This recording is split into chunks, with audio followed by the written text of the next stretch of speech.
मेरा पति रोज रात को मेरी बेटियों के कमरे में चला जाता और अंदर से गेट बंद कर लेता। लेकिन उसके अंदर जाते ही कमरे के अंदर से रोने की आवाज़ें आती थीं। मैं हैरान होती और मैं गेट खटखटाती तो मेरा पति कहता, तुम जाओ, मैं इन्हें टेस्ट की तैयारी करा रहा हूँ। पूरी रात मैं अपने पति का इंतज़ार करती रहती, लेकिन जब वो सुबह कमरे से बाहर आता तो वो बहुत खुश होता था। लेकिन मेरी दोनों बेटियां लंगड़ाकर चलती थीं। एक दिन राज जानने के लिए मैं उनके कमरे में ही छुप कर बैठ गई।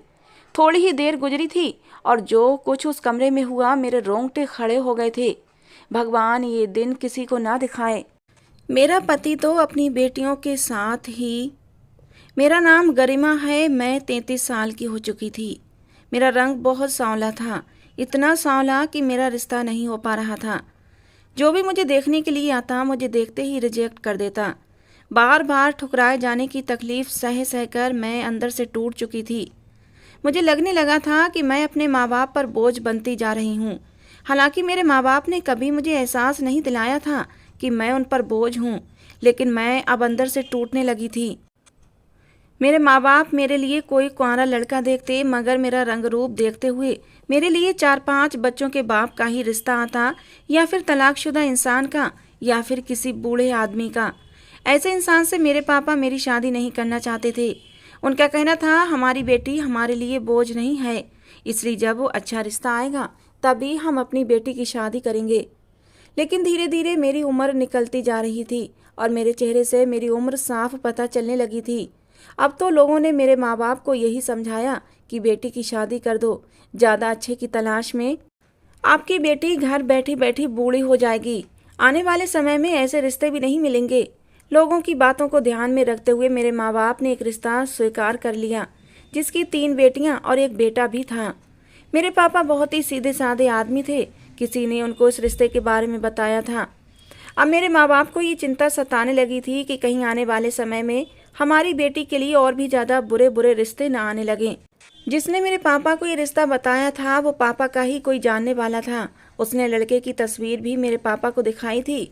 मेरे पापा ने देखते ही उस लड़के को पसंद कर लिया, क्योंकि लड़का देखने में गोरा चिट्टा स्मार्ट था और उसे देखकर कहीं से भी नहीं लग रहा था कि वो 3 बच्चों का बाप है। फिलहाल मेरे पापा ने अपनी तरफ से तो रिश्ते के लिए हाँ कर दी। अब मेरी तस्वीर भी लड़के वालों के घर भेज दी गई थी। लड़के वालों ने मुझे भी पसंद कर लिया। इस तरह बहुत ही सादगी से मेरी शादी हो गई और विदा होकर मैं अपनी ससुराल चली गई। लेकिन शादी से 2 दिन पहले मैंने एक बात नोट की थी कि मेरे घर वाले बहुत ही ज़्यादा परेशान लग रहे थे और मुझे उनकी आंखों में आंसू भी दिखाई दे रहे थे। मम्मी पापा का कहना था, ससुराल जा रही हो तो हमेशा अपने घर को जोड़ कर रखना और अपने पति के घर में हर हाल में गुजारा करने की सोचना। मैं अपने घर वालों की नसीहत समझ गई थी कि वो क्या कहना चाहते हैं। जब मैं शादी करके अपनी ससुराल गई तो मैं अपने पति के बच्चों को देखा था। तीनों ही बच्चे लगभग जवान थे। मुझे बड़ी हैरानी हुई। दोनों बेटियां बहुत ही खूबसूरत थीं और लड़का बड़ा ही अजीब टाइप का था। उसने अपने कानों में ईयररिंग पहने हुए थे, जैसे आवारा टाइप के लड़के पहनते हैं। मुझे लगा शायद आजकल का ये फैशन चल रहा होगा। मेरी सास भी जिंदा थी, लेकिन एक अजीब बात ये थी, जब मेरा रिश्ता तय हुआ था सिर्फ आदमियों के बीच ये बात चली थी। जब मेरे पति की माँ जिंदा थी तो फिर वो मुझे देखने मेरे घर पर क्यों नहीं आई थी। मेरी सास देखने में बहुत ही खतरनाक लग रही थी। ऐसा लग रहा था जैसे काफ़ी झगड़ालू टाइप की औरत है। आने वाले टाइम में ये मेरा जीना मुश्किल कर देगी। मुझे मेरे कमरे में भेज दिया गया। वहाँ पर मेरा पति आया। मुझे बहुत ही प्यार से बात की थी। मुझे अपना पति पसंद आ गया। भले ही उसके जवान बच्चे थे, लेकिन वो देखने में बिल्कुल भी जवान बच्चों का बाप नहीं लगता था। फिर मुझे अपना पति पसंद आया था, इसलिए मैंने अपने ससुराल में किसी और रिश्ते की तरफ ज़्यादा ध्यान नहीं दिया। यही बात सोची कि मेरा पति तो अच्छा है, इसीलिए मुझे दूसरे से क्या मतलब रखना चाहिए। लेकिन मैं एक बात पर बड़ा हैरान थी कि मेरे पति की उम्र लगभग 45 साल होगी, लेकिन उसके तीनों बच्चे जिनकी उम्र 25 से 30 साल की थी। लड़कियां 24-25 साल की लग रही थीं और लड़का 28-30 साल का लग रहा था। तो ऐसा कैसे मुमकिन हो सकता था? मैं यहाँ आने के बाद बहुत कंफ्यूज हो रही थी। मेरा दिमाग चारों तरफ दौड़ रहा था। थोड़ी देर के बाद मेरा पति मुझसे बातचीत करने के बाद कमरे से बाहर चला गया। कमरे के अंदर मेरी सास और मेरी सौतेली बेटियां आ गईं। मुझे ये देखकर बड़ी हैरानी हुई थी कि मेरी सौतेली बेटियां अभी तक कुंवारी थीं और वो मुझे माँ कहकर पुकारने लगीं। मुझे बड़ा अजीब लगा था।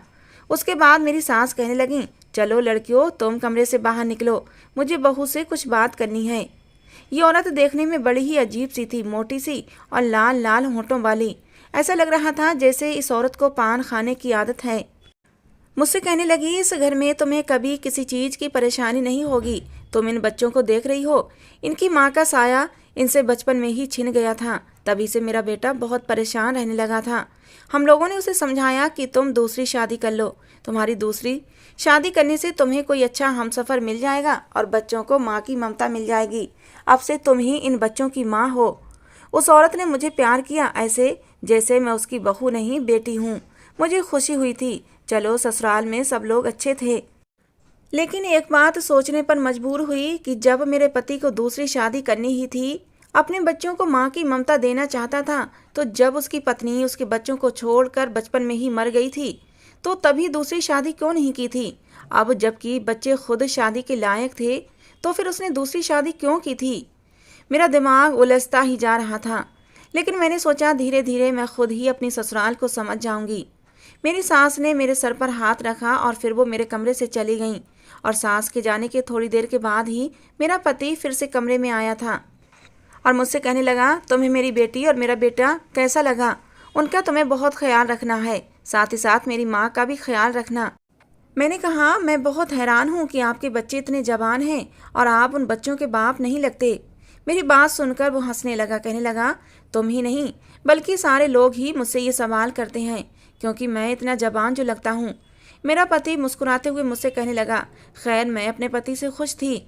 उसने मुझे बताया कि वो शुरू से ही अपना बहुत ख्याल रखता है, जिम भी करता है और उसने अपनी सारी ज़िंदगी लगभग जिम करने में ही गुजार दी है, जिसकी वजह से वो इतना जवान नज़र आता है। जो लोग अपनी सेहत पर ध्यान देते हैं वो लोग कभी भी जल्दी बूढ़े नहीं होते। अपने पति की बात सुनकर मैं बहुत ज़्यादा इम्प्रेस हुई थी।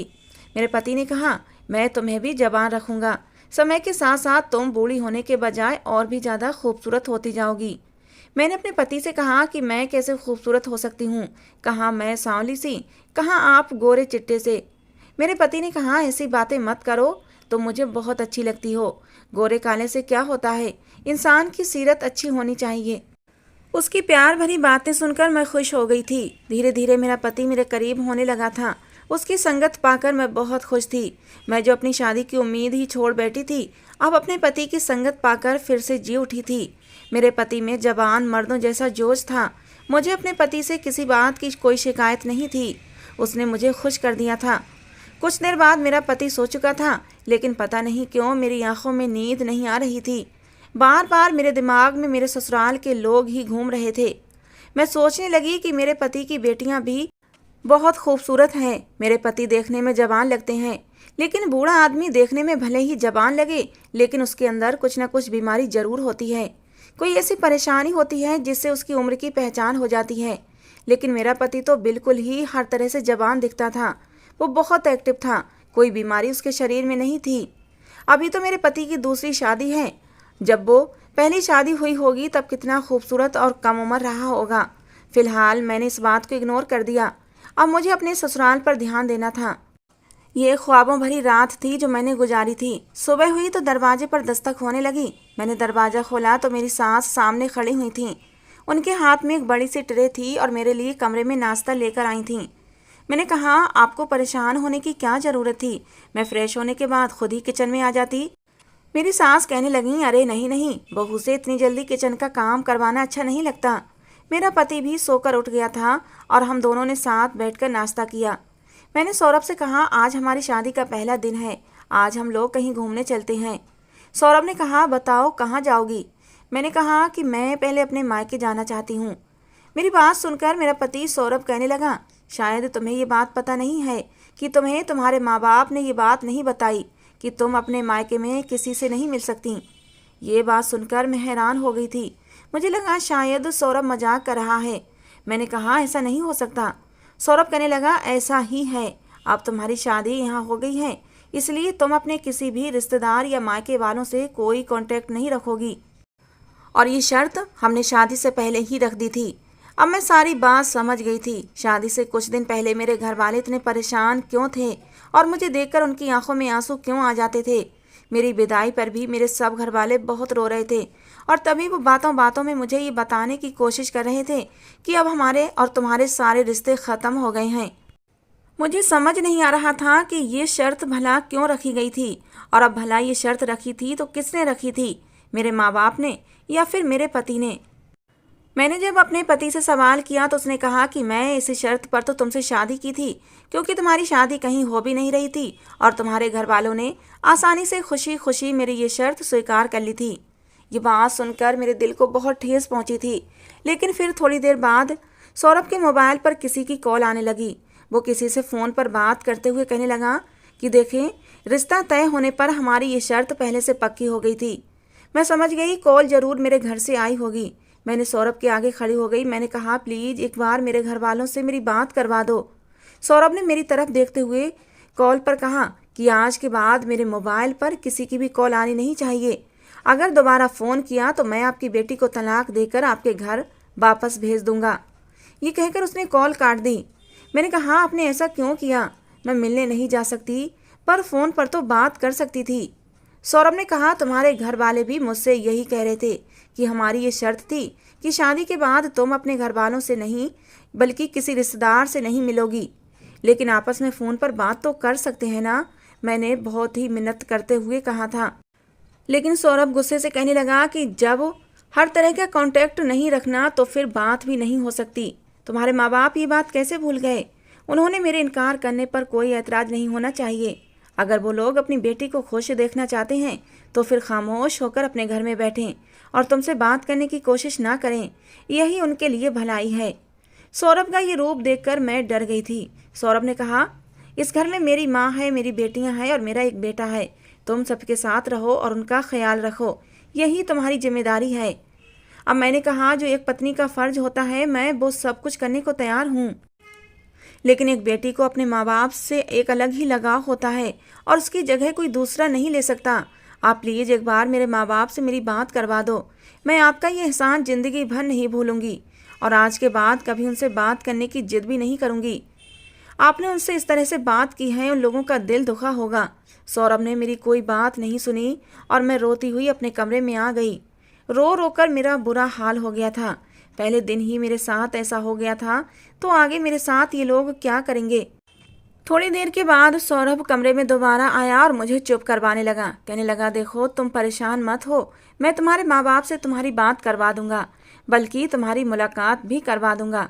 लेकिन देखो अभी नहीं, सही समय आने पर सब कुछ सही हो जाएगा तो मैं तुम्हें उनसे मिलवाने के लिए ले जाऊंगा। मैंने सौरभ से कहा, लेकिन ऐसा कब होगा? उसने कहा, मैंने कहा ना, सही समय आने पर हो जाएगा और देखना मैं तुम्हें खुद लेकर जाऊंगा। बस तुम मेरे घर वालों का ख्याल रखो। मुझे किसी काम से बाहर जाना है, जरूरी काम है। ये कहकर सौरभ घर से बाहर चला गया। सौरभ के जाने के कुछ देर बाद मेरी सास मेरे पास आकर बैठ गई और मुझसे बातें करने लगीं। थोड़ी देर के बाद मेरे पति की बड़ी बेटी से कहने लगीं, जाओ तुम्हारी माँ ने रो रो कर अपना बुरा हाल कर लिया है, इसके सर में दर्द होगा, इसलिए इसके लिए एक कप चाय बना दो। मेरे पति की बड़ी बेटी चाय बनाने के लिए किचन में चली गई। उसके पीछे पीछे दूसरी भी चली गई। मैंने बहुत मना किया कि मैंने अभी नाश्ता किया है, अभी मेरा चाय पीने का मूड नहीं है, लेकिन उन्होंने ज़बरदस्ती मेरे लिए चाय बना दी और वो चाय का कप मुझे देकर कहने लगी, लो ये चाय पी लो। मैं मना करती रही क्योंकि मेरा कुछ भी खाने पीने को मन नहीं कर रहा था। फिर मैंने सोचा कि आज मेरा ससुराल में पहला दिन है। मैं नहीं चाहती थी मेरे ससुराल वाले पहले ही दिन मुझसे नाराज़ हो जाएं, इसलिए मैंने और ज़्यादा जिद नहीं की और चाय का कप ले लिया। लेकिन जैसे ही मैंने चाय का कप अपने होठों से लगाया, मुझे चाय से एक अजीब सी स्मेल आने लगी। ऐसा लगा जैसे ख़राब दूध की बनी चाय हो। मैंने कहा, चाय के अंदर से कैसी अजीब सी बू आ रही है। मेरी सास कहने लगी, नहीं बेटा, हम तुम्हें ख़राब चाय कैसे पिला सकते हैं। हो सकता है कि शायद फ्रिज में दूध खुला रह गया हो और उस दूध के अंदर फ्रिज में किसी खाने पीने की चीज़ की स्मेल बैठ गई हो। तभी मेरे पति की छोटी बेटी आ गई। कहने लगी, अगर आप हमसे प्यार करती हैं तो आपको चाय से बदबू नहीं बल्कि खुशबू आनी चाहिए। हमारे घर की चाय तो सारे मोहल्ले में मशहूर है, सब लोग हमारी चाय की तारीफ़ें करते हैं और आप कह रही हैं कि चाय के अंदर से आपको बदबू आ रही है। इतनी बातें सुनने के बाद मैंने मजबूरन चाय पी ली। चाय पी तो वाकई चाय अच्छी थी, मगर उसमें से किसी दवाई की भी स्मेल आ रही थी। सब लोग मुझे चाय पीता हुआ देखने लगे। जैसे मैं कोई चाय नहीं बल्कि दवाई पी रही हूँ। चाय का कप को ख़त्म करते ही सबने मेरी तरफ देखा, जैसे मेरे साथ क्या कुछ होने वाला हो। सब मेरे कमरे से अब चले गए थे, लेकिन मेरा सर भारी होने लगा।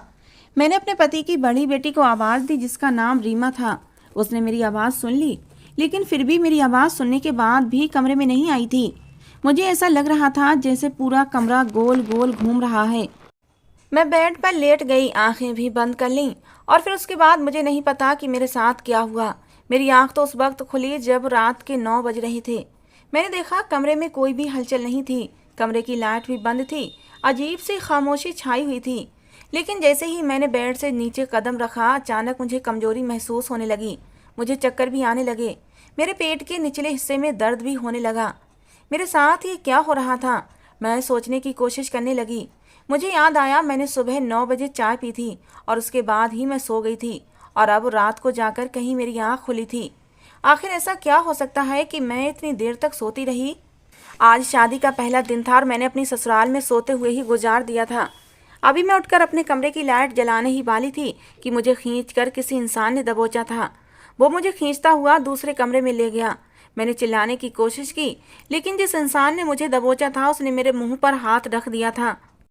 मुझे समझ नहीं आ रहा था ये कौन आदमी है जो मुझे इस तरह दबोचे हुए है। मैं हाथों के एहसास से महसूस कर सकती थी कि ये हाथ मर्द के हैं। मैं जान सकती थी कि ये हाथ मेरे पति के नहीं थे। मैंने उस इंसान को जोर का धक्का मारा और मैं उस कमरे से भागते हुए अपने कमरे में पहुंच गई। न जाने कौन आदमी था, मेरे साथ ऐसा क्यों कर रहा था। मुझे अपनी ससुराल में कुछ भी ठीक नहीं लग रहा था। काफ़ी बड़ा हवेली की तरह बना हुआ मकान था। मैं अपने कमरे के अलावा घर को पूरी तरह देखा भी नहीं था। मुझे अब इस घर में डर लगने लगा था।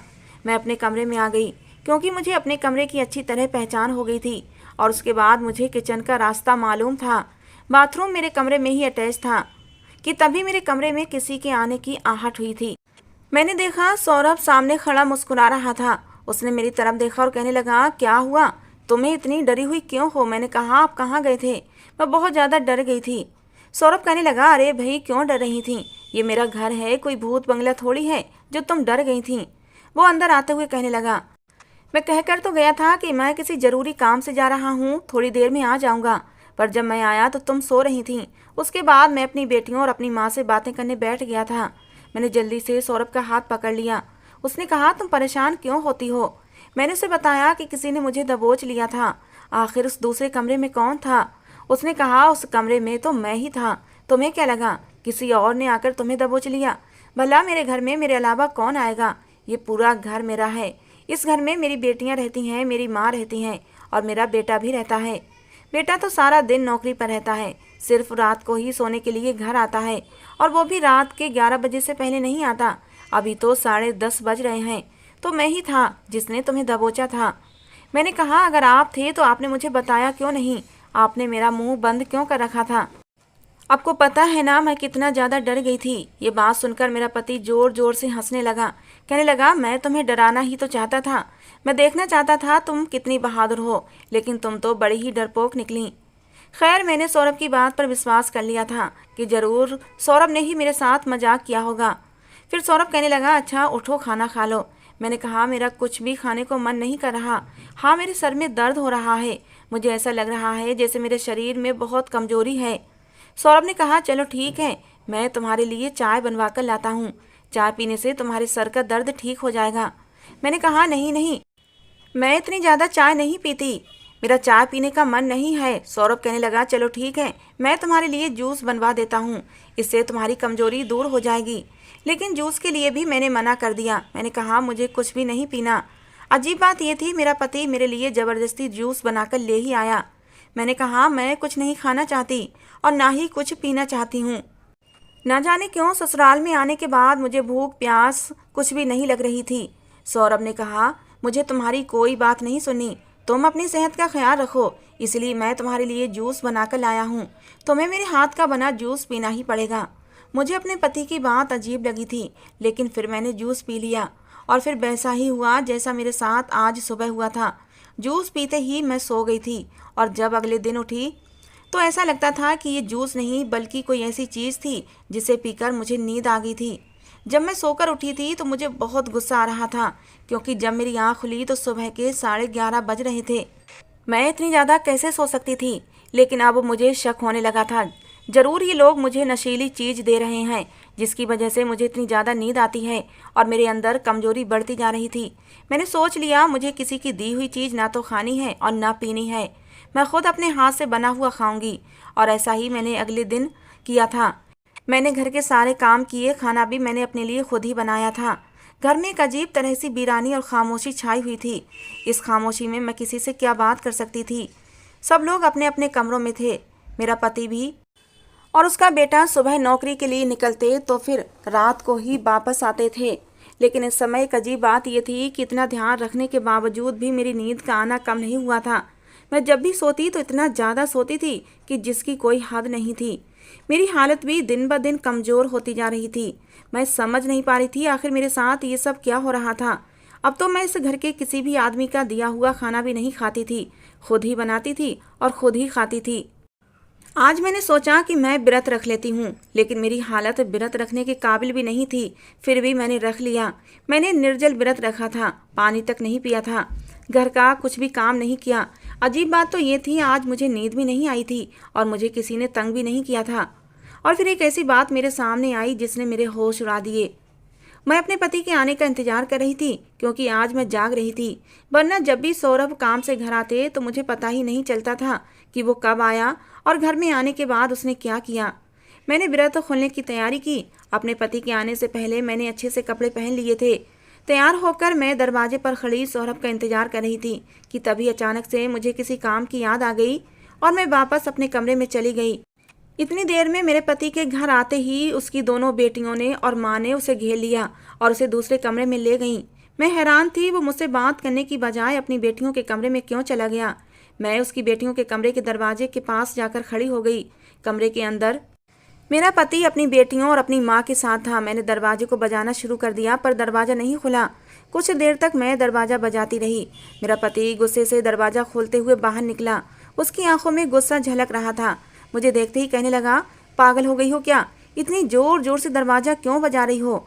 मैंने तुम्हें मना किया था कि तुम अपने कमरे से ज़्यादा बाहर मत निकला करो। तुम यहाँ क्या कर रही हो? मैंने सौरभ से कहा कि ये घर मेरा भी है, मैं इस घर के कमरे के अंदर ही क्यों रहूं? सौरभ कहने लगा, बकवास बंद करो और अपने कमरे में जाओ। मैंने कहा, मुझे भी आप लोगों के साथ कमरे में बैठकर बातें करनी हैं। सौरभ ने कहा, ये कमरा मेरी बेटियों का है और इस टाइम मैं अपनी माँ और बेटियों के साथ रहता हूँ। उसने मुझे धक्का मारते हुए कहा कि जाओ अपने कमरे में, जब तुमसे बात करने का टाइम आएगा तो तुमसे बात करने तुम्हारे कमरे में आ जाऊँगा। मुझे बड़ी हैरानी हुई थी कि सौरभ को अपनी बेटी और माँ से बात करने के लिए सिर्फ रात का टाइम ही मिला था। मैं बाहर खड़ी हो गई और मेरे पति ने मेरे मुंह पर दरवाज़ा बंद कर लिया और अंदर से धीरे धीरे बोलने की आवाज़ें आने लगीं। दरवाजे पर कान लगाकर मैंने उन लोगों की बातें सुनने की कोशिश की, लेकिन मेरी कोई भी बात समझ नहीं आ रही थी। फिर मैंने खिड़की खोलने की कोशिश की। खिड़की को हल्का सा धक्का दिया तो खिड़की का दरवाज़ा थोड़ा सा खुल गया था और मुझे अंदर का साफ दिखाई दे रहा था। मैंने देखा अंदर लगभग 7 लोग मौजूद थे। मेरे पति के 3 बच्चे, बेटा और 2 बेटियां थीं। एक औरत जो कि मोटी थी, उसको तो मैं दूर से ही पहचान सकती थी, वो मेरी सास थी, और एक मेरा पति। लेकिन हमारे घर में तो सिर्फ 5 लोग थे, लेकिन उनके अलावा ये 2 लोग और कौन थे? मैं उन्हें पहचानने की कोशिश कर रही थी, लेकिन मुझे समझ नहीं आ रहा था कि आखिर इस घर में चल क्या रहा है। मैंने देखा एक लड़का सौरभ को पैसे दे रहा था, लेकिन मुझे उस लड़के का चेहरा दिखाई नहीं दे रहा था। लेकिन एक बात जिसने मुझे सबसे ज़्यादा हैरान की थी वो ये थी कि सौरभ अपनी बड़ी बेटी रीमा के करीब गया और उसे अपनी बाहों में भरकर चूम लिया। मैं तो अपनी जगह दंग रह गई थी। ये सब क्या चल रहा था? मैं खामोशी से अपने कमरे में आ गई और सोचने लगी, आखिर ये क्या हो रहा है। कुछ ही देर बाद सौरभ कमरे में आया, मुझसे प्यार से बात करने की कोशिश करने लगा। लेकिन एक अजीब बात यह थी कि उसके हाथ में कॉफ़ी का कप था जो वो मुझे पिलाना चाहता था। सौरभ ने कहा, ये लो कॉफ़ी पी लो, तुम्हारा मूड ठीक हो जाएगा। मैंने कहा, मुझे नहीं पीनी। मेरा पति मेरा हाथ पकड़कर कहने लगा, मुझे माफ़ कर दो, मैं तुमसे इस तरह बात नहीं करना चाहता था। मैंने अपने पति से कहा कि मैं गुस्सा नहीं हूँ, मैंने खुद को नॉर्मल ही रखा था। मैंने ये भी नहीं बताया कि कमरे के अंदर मैंने क्या देखा था। मैं खामोश बैठी रही, लेकिन सौरभ मुझे कॉफ़ी पिलाने की जिद करने लगा। मैंने कहा कि मैं कॉफ़ी और चाय का ये क्या मामला है? मैं सब कुछ अपनी मर्जी से खाती पीती हूँ, लेकिन इस घर में ज़बरदस्ती मुझे ये सब कुछ क्यों पिलाया जाता है? कहीं ऐसा तो नहीं कि कॉफ़ी में कुछ ऐसा मिला हो जिससे आप मुझे बेहोश करना चाहते हो या फिर मुझे मारना चाहते हो? सौरभ ने कहा, तुम पागल हो गई हो। मुझे तो तुम्हारी चिंता है, इसीलिए मैं तुम्हारे लिए कॉफ़ी लेकर आया था।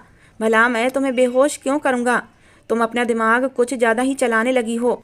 अपना दिमाग कम चलाओ और घर के कामों पर ध्यान लगाओ। तुम दिन भर फ्री बैठी रहती हो, इसलिए तुम्हारे दिमाग में उल्टे सीधे ख्याल आने लगे हैं।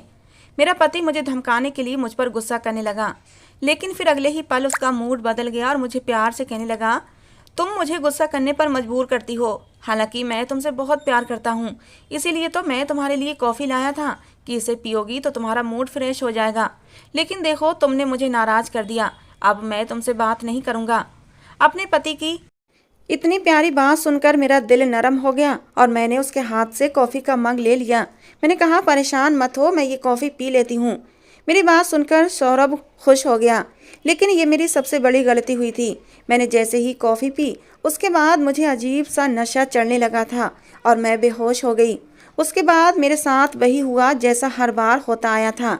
मैं अपने पति की बातों में आ गई थी, लेकिन मैं समझ जरूर गई थी कि कुछ न कुछ गड़बड़ जरूर थी। सुबह मेरी आँख 10 बजे खुली थी और मेरे पेट के निचले हिस्से में दर्द भी हो रहा था। मेरा सर भी भारी हो रहा था। मैं सोकर उठी तब तक सौरभ काम पर जा चुका था। मेरी सास ने घर के सारे काम करने के लिए कहा। कहने लगी, अब शादी को काफ़ी दिन हो गए हैं, मैं चाहती हूँ अब तुम घर की सारी जिम्मेदारी संभाल लो। मुझे घर के काम करने में कोई ऐतराज़ नहीं था, इसलिए मैं सब कुछ करने लगी। मेरे पति की बेटियां जवान थीं, लेकिन वो घर के किसी काम को हाथ नहीं लगाती थीं और मेरी सास भी तख्त पर बैठी पान खाती रहती थीं और उनकी नज़र मुझ पर ही जमी रहती। मुझे ये औरत शुरू से ही बड़ी अजीब लगती थी। उसे देखकर कहीं से भी नहीं लगता था कि ये मेरे पति की माँ है। एक दिन मैं कपड़े धो रही थी, मैंने देखा मेरे पति का बेटा मुझे बड़ी अजीब सी नज़रों से देख रहा था। मुझे अजीब लगा, इसलिए मैंने साड़ी को अपने आसपास अच्छे से लपेट लिया। थोड़ी देर बाद मैं किचन में खाना बना रही थी और मुझे एहसास हुआ जैसे किसी का हाथ मेरी कमर पर है। मैं घबराकर जैसे ही पलटी तो मैंने देखा मेरे पति का बेटा खड़ा हुआ था। मुझे इस तरह देखने पर वो कुछ घबरा गया, उसके चेहरे का रंग उड़ गया। मैंने कहा, तुम्हें क्या चाहिए और ये क्या हरकत कर रहे हो? वो कहने लगा, माँ मुझे कुछ भी नहीं करना, बस मुझे पानी पीना था, इसलिए मैं किचन में आया था, मैं जा रहा हूँ। ये कहकर वो किचन से चला गया, लेकिन मेरा शरीर बुरी तरह काँप रहा था। ना जाने इस घर का माहौल कैसा था। मेरे पति की बेटियां भी बड़ी अजीब सी कपड़े पहनती थीं, ऐसा लगता जैसे कोई हीरोइन है। एक दिन दरवाजे पर दूध वाला आया तो मैं दूध लेने दरवाजे पर चली गई। जैसे ही दरवाजे पर गई तो गली में 2 औरतें खड़ी थीं। मुझे देखकर आपस में बातें करने लगीं। दूध वाला तो दूध देकर चला गया था, लेकिन वो औरतें अब भी मुझे देख रही थीं और मेरे करीब आकर कहने लगीं, हमने तुम्हें पहले नहीं देखा इस घर में, क्या तुम यहाँ पर नई आई हो? मैंने कहा, आपका क्या मतलब है कि मैं नई आई हूँ? मैं इस घर की बहू हूँ। मेरी बात सुनकर वो औरतें एक दूसरे को देखने लगीं और उनमें से एक औरत हंसकर कहने लगी, अरे बहू, इस घर में ना जाने कितनी बहुएं अब तक आ चुकी हैं। उसकी ये बात सुनकर इससे पहले कि मैं उस औरत से कोई सवाल करती, इतनी देर में मेरे पीछे से मेरा हाथ किसी ने पकड़ा और मुझे अंदर खींच लिया। मैंने देखा मेरी सास ने मुझे अंदर खींचा था। मेरे हाथ से दूध का बर्तन गिरते गिरते बचा था, जबकि थोड़ा सा दूध तो फर्श पर गिर भी गया था। मेरी सास ने जल्दी से दरवाज़ा बंद किया और कुंडी लगा दी। मुझे घूरते हुए कहने लगी, मेरे बेटे ने तुझे कितनी बार मना किया है कि ज़्यादा इधर उधर ताका झांकी करने की ज़रूरत नहीं है। अगर ये बात सौरभ को पता चल गई कि तू दरवाजे पर खड़ी मोहल्ले की औरतों से बातें कर रही थी, तो तू नहीं जानती वो तेरा क्या हाल करेगा। मैंने कहा, मैंने ऐसा भी क्या गलत कर दिया? दूध वाला बहुत देर से दरवाजे को बजा रहा था, किसी की आवाज़ नहीं आई, इसलिए मैं ही दूध का बर्तन लेकर चली गई। और आप मुझसे ये किस तरह की बातें कर रही हैं? मैंने कोई पाप तो नहीं कर दिया, वो मोहल्ले की औरतें ही तो थीं। उस दिन मेरी सास ने बहुत हंगामा किया था। अब मुझे उन लोगों पर शक होने लगा था। मैं सोच में पड़ गई थी कि वो मोहल्ले वाली औरतें मुझे क्या कहना चाहती थीं। अब मुझे इस घर का राज वो मोहल्ले की औरतें ही बता सकती थीं। मैंने एक औरत से बातचीत करने की कोशिश की। एक दिन मैं बहाने से छत पर चली गई। उस टाइम घर के सारे लोग सो रहे होते थे। छत पर जाने के बाद घर के सामने वाली छत पर पत्थर उठाकर मारने लगी थी कि कोई बाहर आए और मैं मौका देखकर उससे बात करूं।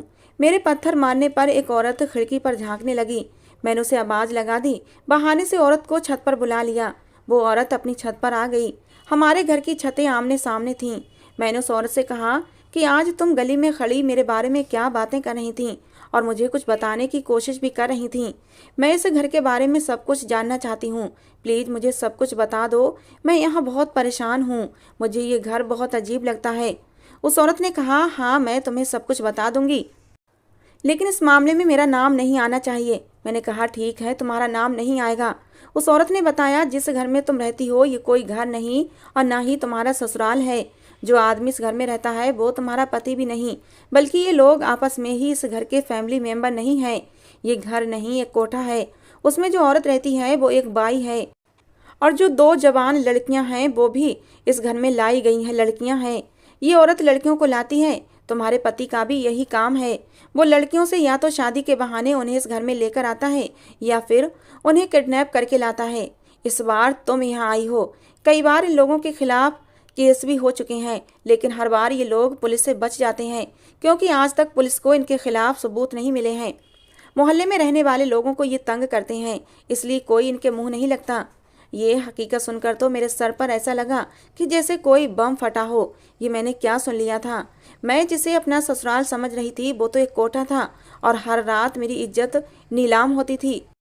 मुझे नशीली दवा देकर मेरी इज्जत के साथ खिलवाड़ किया जाता था। मेरी आंखों से आंसू बहने लगे थे। जैसे तैसे करके मैंने खुद को संभाला। मैंने कहा, इस घर में जो लड़का रहता है वो कौन है? उस औरत ने बताया, जो लड़का रहता है वो तुम्हारे पति का बेटा नहीं, बल्कि वो बाई का बेटा है, और उसका भी यही काम है। वो लड़कियों पर नज़र रखता है। जो लड़की घर में रहती है कि कहीं वो भाग न जाए। यहाँ पर हर एक महीने नई लड़की को लाया जाता है। मैंने कहा, यहाँ पर लड़कियों को लाने के बाद क्या किया जाता है? हालांकि मुझे पता था यहाँ पर लड़कियों और औरतों के साथ क्या होता है, लेकिन फिर भी थोड़ी सी आस बची हुई थी कि शायद मेरी इज्जत सही सलामत हो, मेरे साथ ये घिनौना पाप ना किया गया हो। उस औरत ने बताया, तुम पागल तो नहीं हो? तुम्हारे साथ क्या हो रहा है तुम्हें नहीं पता? मैंने कहा, मुझे नहीं पता। उसने कहा, यहाँ पर जो भी लड़की आती है उसके शरीर को बेचा जाता है। ये सुनकर तो मेरे पैरों तले से जमीन निकल गई थी। उस औरत ने बताया, ये लोग बहुत खतरनाक लोग हैं। ये लोगों के सामने सीधे बनते हैं, लेकिन उनकी हकीकत हम लोग जान चुके हैं, क्योंकि हम इनके पड़ोस में ही रहते हैं। यहाँ पर लाने वाली लड़कियों को बेहोश कर दिया जाता है और उनकी कीमत लगाई जाती है। वो लड़की जब तक बेहोश रहती है उसे कुछ पता नहीं चलता उसके साथ रात भर क्या होता रहा है। उस औरत की बात सुनकर तो मेरे पसीने छूटने लगे थे। आखिर ये औरत क्या कह रही थी? उस औरत ने मुझसे कहा, तुम मुझे भली लगती हो, इसलिए तुमसे कह रही हूँ, जितनी जल्दी हो सके यहाँ से भाग जाओ, वरना ये लोग तुम्हें कहीं का नहीं छोड़ेंगे। उस औरत की बात सुनकर मैं रोने लगी थी। मेरी इज्जत तो न जाने कब की तार तार हो चुकी थी। मेरी शादी को 8 दिन हो गए थे और इन 8 दिनों में मैं 8 घंटे भी सही से जागी नहीं थी। हर वक्त सोती रहती थी, और इसका मतलब सोते हुए मेरी इज्जत तार तार हो रही थी। ये लोग तो अपना धंधा चला रहे थे। वो औरत अपने घर चली गई और मैं सोचती रह गई कि मैं क्या करूं। मैंने सोच लिया था मैं अब ये सब कुछ और नहीं सहूंगी। मैं अपने कमरे में चली आई। मैंने अपने पति का फ़ोन उठाया और पुलिस को कॉल लगा दी। पुलिस को मैंने सारी बात बता दी। मुझे पता था मेरे साथ इतने दिनों से जो कुछ हो रहा है उस हिसाब से ये लोग अगले दिन भी मेरे साथ वही सब कुछ करेंगे। मैं उन लोगों को रंगे हाथों पकड़वाना चाहती थी। इसलिए अगले दिन जैसे ही मेरे पति ने मेरे आगे जूस का गिलास रखा तो मैंने चुपचाप जूस का गिलास ले लिया और अपने पति से ऐसे रिएक्ट करने लगी जैसे मैं जूस पी रही हूँ। लेकिन सौरभ का ध्यान हटते ही मैंने उसे बेड के नीचे फेंक दिया। थोड़ी देर के बाद मैं सोने का नाटक करने लगी। मैंने पुलिस को टाइम दे रखा था। 10 बजे के समय सौरभ घर आता था। लगभग रात के 1 बजे के बाद मेरे साथ ये सब कुछ किया जाता था। मेरे पति ने उस दिन भी किसी दूसरे आदमी से मेरी कीमत लगाई थी और मेरा पति कमरे से बाहर चला गया, लेकिन मैं जाग रही थी और सोने का नाटक कर रही थी। मुझे महसूस हुआ कोई मेरे कमरे में आया और उसने मेरे शरीर पर हाथ फेरना शुरू कर दिया। तभी हमारे घर पुलिस आ गई और पुलिस ने उन लोगों को रंगे हाथों पकड़ लिया।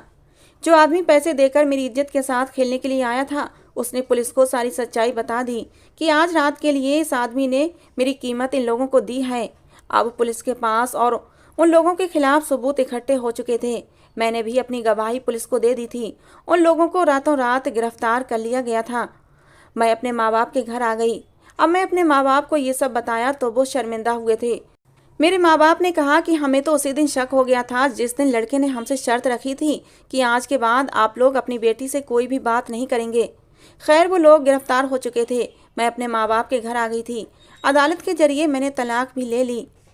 मैंने आज तक शादी नहीं की। मेरी उम्र अब 35 साल हो चुकी है और शादी मैं करना भी नहीं चाहती, क्योंकि शादी के नाम से मुझे डर लगता है। मैं अपने माँ बाप के घर पर रहकर ही उनकी सेवा कर रही हूँ, क्योंकि मेरे माँ बाप बूढ़े हो चुके हैं। मैं पढ़ी लिखी थी, नौकरी करके अपना और अपने माँ बाप का पेट पाल रही हूँ। इस घिनौनी ज़िंदगी से अच्छा मुझे अपनी ये ज़िंदगी ज़्यादा पसंद है। आप लोग ही बताएं, क्या शादी न करने का फैसला मेरा सही है या गलत? अपनी राय कमेंट बॉक्स में ज़रूर देना।